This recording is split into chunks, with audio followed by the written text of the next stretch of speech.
speaking of the economy, people in the Gulf, a lot of their livelihood is based upon activities and jobs that involve water. Right now, what's going on? The oil. First of all, there is more oil that's being leaked right now.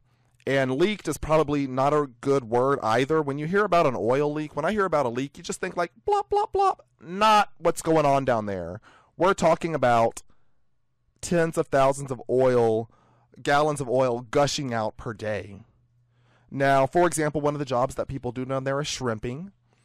The reports are that the oil that's coming out is 5 times worse than what was initially reported. Now, I'm going to date myself as well. Again, I was talking about Freddy Krueger, Nightmare on Elm Street being released in 1984, which was 26 years ago. Exxon Valdez, I don't know if you remember that. It was a very, very, very big oil spill. Exxon was the company. The Valdez was the ship. Happened off the coast of Alaska. The ship ran aground. All the oil came out of the ship. And it was called the Exxon Valdez oil spill. Horrible. Horrible. There were images of birds covered in oil. They couldn't fly. Horrible stuff was going on. And the impact can still be felt to this day. Now, this oil spill that's going on right now, they are saying is going to be worse than what happened with the Exxon Valdez. You can see this oil spill from space. Like, that's a big deal when you can actually be in space. I'm not talking about a helicopter. I'm talking space. Like, think about that. This is where none of us have ever gone. We can't get to space. You can see the damage and see how this has changed the ground. Well, in this case, the water. You can see this oil spill. This has the potential to be devastating to both nature, to mankind, to jobs. People don't know what's going to happen. And I think that it's interesting because it begs a discussion, I believe. Energy dependence, oil dependence, wind, nuclear, all of these energy discussions were going on during the presidential campaign.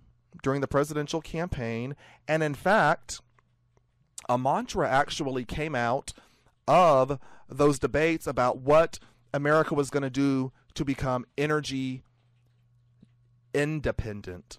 Because right now we're dependent on so many foreign countries for their oil and gas and coal or what have you. And so there's political ramifications to that. The more you're dependent on somebody else, the more you have to play ball with them, the more that you're bound by them. And this is true of anything in life. If you have to get something from somebody to exist, you're giving up a certain degree of power. So this whole discussion had come up, and actually a mantra had arisen out of this. I think it was drill, baby, drill. Drill, baby, drill. Like, that was a mantra. Came out very famous. In fact, one of our favorite guests here on Unfiltered, somebody that, you know what, it's amazing. This is somebody who's a complete idiot. But somehow I think she's been on Unfiltered, actually, I think, more than any other guest. But you know what? You can't shut this woman up, and she's always got something good to say. Sarah Palin, yes, that's right, Sarah Palin. She was, I believe, the person who coined drill, baby, drill. We were talking about lamestream. She loves to coin all these, stupid sayings. You know what? I think I got some clips of her. Let's hear a couple of her drill, baby, drill clips. You even called drilling safe, environmentally friendly drilling offshore as raping the outer continental shelf. There, with new technology, with tiny footprints even on land, it is safe to drill, and we need to do more of that. Look at these sources of energy here in Florida that are still sitting untapped, and we'll tap into them. Along with environmentally friendly offshore production, we do need to drill here and drill now. Now you can champ the drill, baby, drill.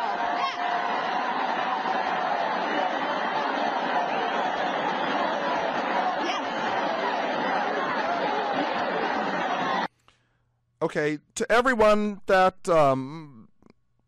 was in the audience, they're just getting worked up into a frenzy over somebody yelling, drill, baby, drill. You know what? I know that I know of some people that have gotten worked up into a frenzy when they hear drill baby drill. Now, it's not at a big press conference. They're hearing that somewhere else. I'll let you, let your imagination work that out. That's another form of drilling.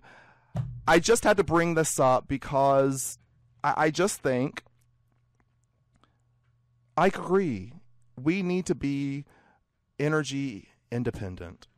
We really do. I'm sick of having to have my gas prices and transportation prices, and so much of what we do in this country is dependent upon what's going on, particularly in the Middle East. That's where a lot of our energy comes from. But I also think, again, we need to also think about the repercussions and what can happen, and not get worked up into this frenzy. And I hate, and it's just, this happens so often in this country. We can't sit down and have a real discussion. It takes something bad. It takes the loss of life. It takes a damn catastrophe, a disaster, for us to even be able to engage in a discussion that we should have been having all along. Now, like I told you, the Exxon Valdez disaster was in 1989,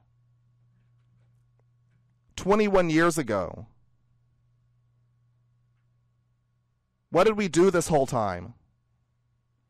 Now, I'm not on OPEC. I'm not in the government. I'm not in the administration.